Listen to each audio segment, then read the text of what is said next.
Zdravo svima i dobrodošli kod mene u kuhinju. Pozivam vas da ostanete do kraja videa i pogledate šta sam to dobila kombinujući ovsene pahuljice i sapun. Najprije sam stavila prijanjujuću foliju na dasku, pa ću narendati sapun. Možete odabrati sapun po svojoj želji, ja sam ovaj neki DAV, može biti i glicerinski sapun ili dečiji, koji god vi želite. A naravno možete da iskoristite i stare sapune, pa više vrsta da narendate. Kada se narendali sapun, potrebno je da ga prebacite u jednu manju činicu. Ona ne mora da bude metalna kao što je ova moja, može biti i staklena, a može biti i neka manja šerpica. Bitno je da ta činica, odnosno posudica, uđe u ovakvu ovu drugu u koju ćete sipati vodu, gde će voda da provrije, a zatim ćete i da smanjite. Nekih 20 minuta na minimalnoj temperaturi je potrebno povremeno mešati sapun dok se ovako ne otopi.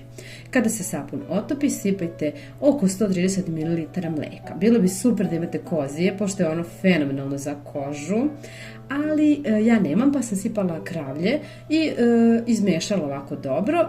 Uzela sam posle ovu muteticu jer sam shvatila da je možda bolje njome mešati. A zatim sam dodala i jednu kašičicu meda.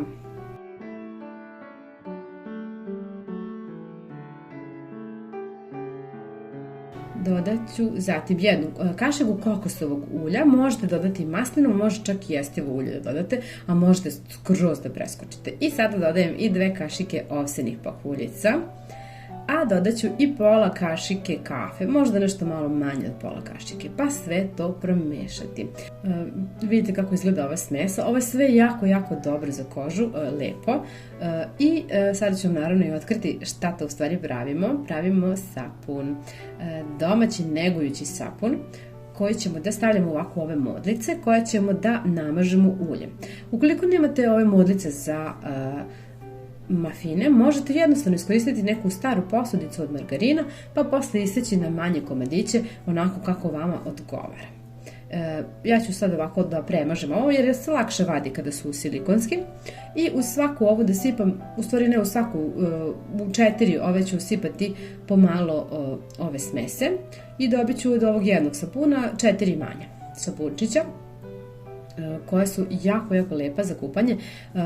Ovsene pahuljice će biti odlične za peeling, svi znate koliko je kafa dobra za kožu, mleko i med, o tome ne moram ni da pričam, svi znamo koliko je dobro za kožu. Sada stavite sat vremena u frižider da stoji, a zatim nakon sat vremena izvadite ove sapunčiće. Oni su, vidite i sami, skoro se stvrdli, ali treba još da se osuše. Ostavite ih da se suše. Možete ih ostaviti da se suše i 3 nedelje, a možete ih kao ja upotrebiti već sutradan. Znači, evo, sutradan koristim sapunčić i on je odličan. Ovi ostali se suše, normalno u fioci ih držim. Mogu vam reći da je jako koža meka i divna. Nadam se da će vam se dopasti recept, a ja vas puno pozdravljam. Ćao!